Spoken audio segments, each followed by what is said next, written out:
One of the challenges that they faced was the fallout of when they gave the same level of autonomy to their really good schools as they gave to their really weak schools. And if you think about that now in 2016, there's no logic that says that's ever going to work.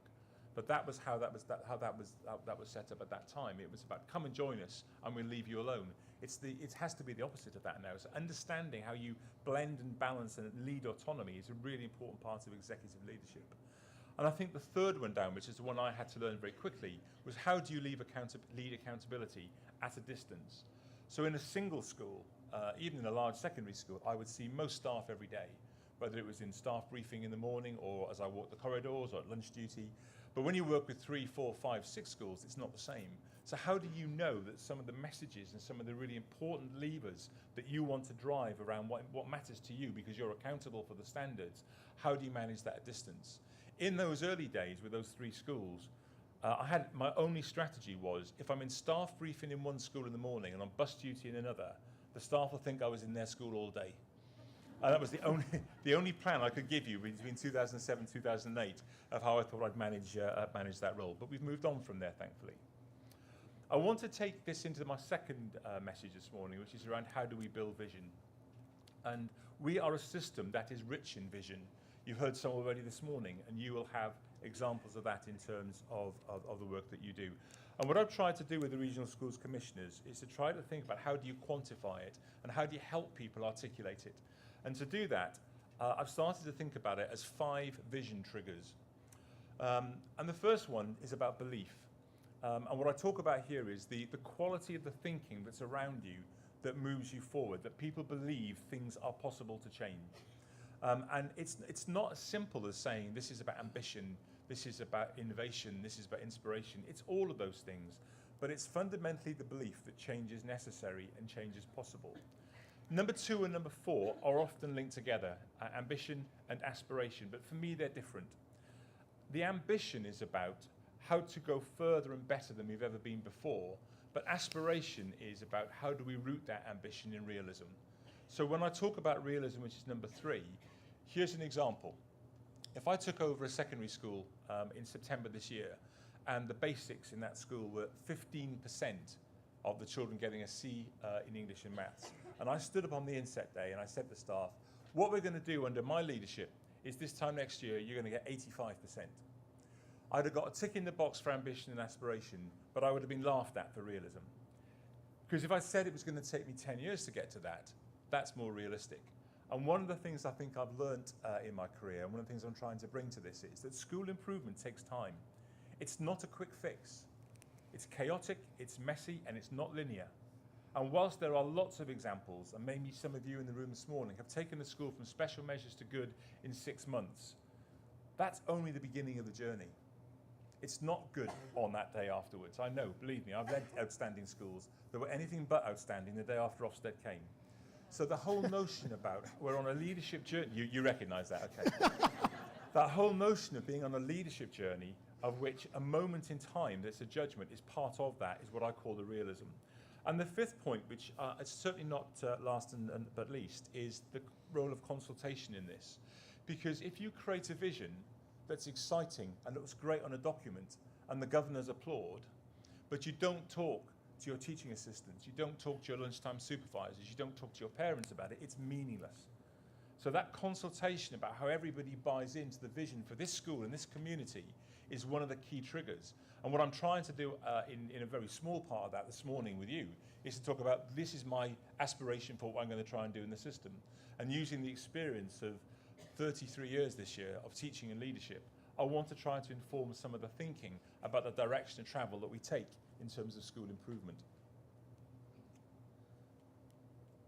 Wow, this is a very, very sensitive clicker.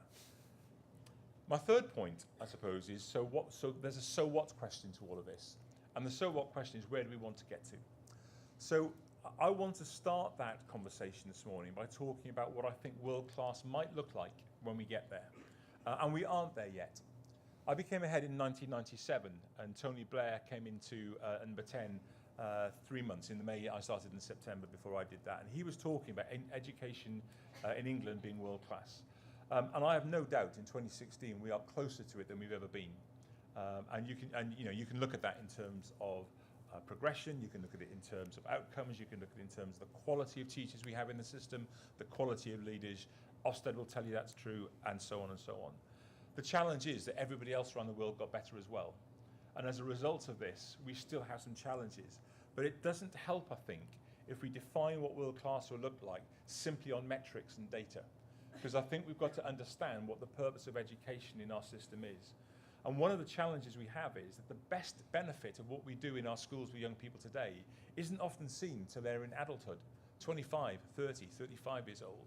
And we don't have a mechanism for really seeing how the impact of our work has gone forward. So these are some of the things that I'm really keen that we build a conversation around. We have to take the shift from structures being the only solution to structures to create better standards. So you will know, if you know anything about the work that I've been doing, I am a passionate advocate of multi-academy trusts. But just setting one up doesn't do anything. Just creating it and creating all the turbulence of going through that change means nothing unless it creates better standards for kids. And that's one of the dialogues that we have, and I don't think you'll find a bigger advocate of that message than the Secretary of State. There's something for me, if I take the third one down, about this concept of destinations. And it's absolutely right that we talk about apprenticeships, universities, employment as an ultimate destination. But if I'm a 14-year-old lad, if I think back to my 14-year-old self growing up in South Wales, the only destination I could think about was my 15th birthday and then my 16th birthday. And even that was a challenge on some days.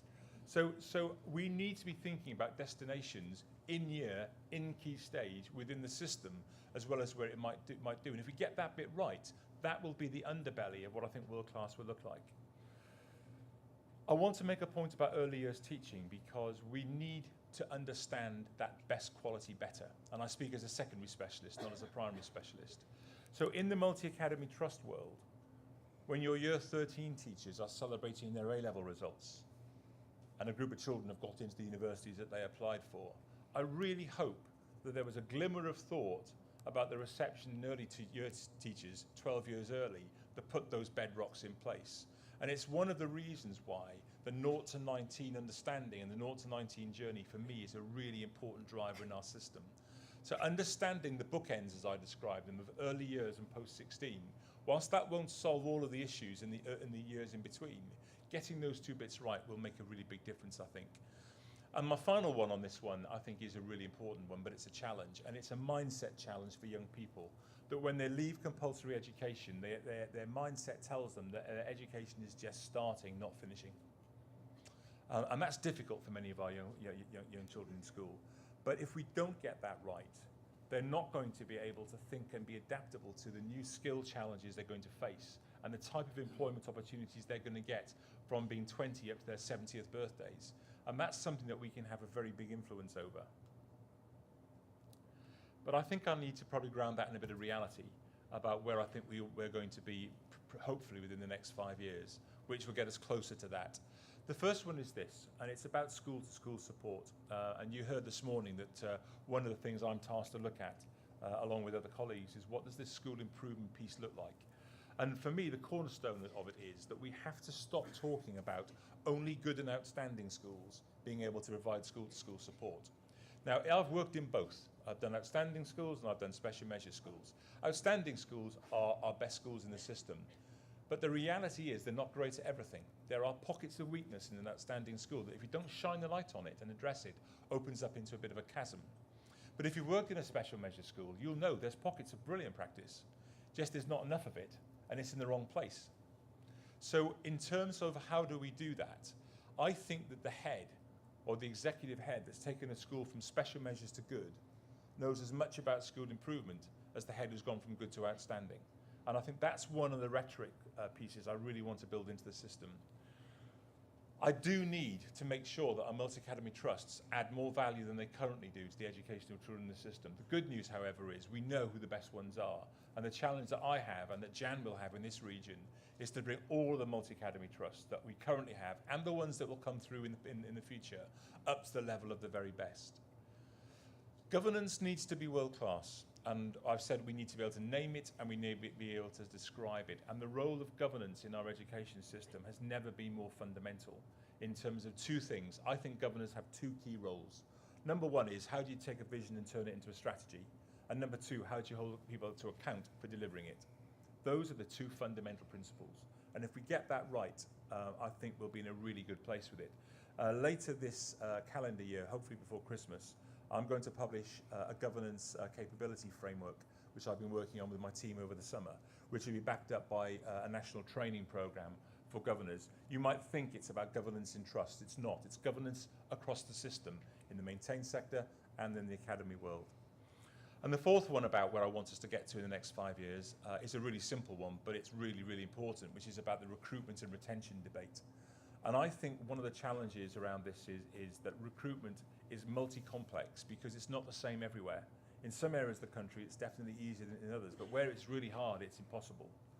And one of the reasons why I think we have a recruitment challenge is we also have a retention challenge. And the National College will tell you that it's the end of year 3 in primary and the end of year 4 in secondary where the spike comes about people choosing to leave. And they have the conversations with you as they had with me. I never had a gap year, I'm going to take it now, but keep my job open, I'll let you know when I'm coming back, and you never see them again.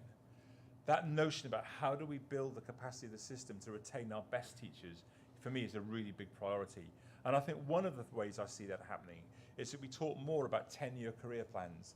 So the newly qualified teacher, who actually ought to be doing a 2-year induction, not a 1-year induction, by the way, goes into a group in year 3 where they support newly qualified teachers themselves into what some groups and teaching school alliances are calling lead practitioner networks, where your youngest teachers work together to think about pedagogical development, to go into mid-leadership roles, preparing for senior leadership roles, becoming senior leaders. And they get to 31, 32, and that career plan, that promise was delivered.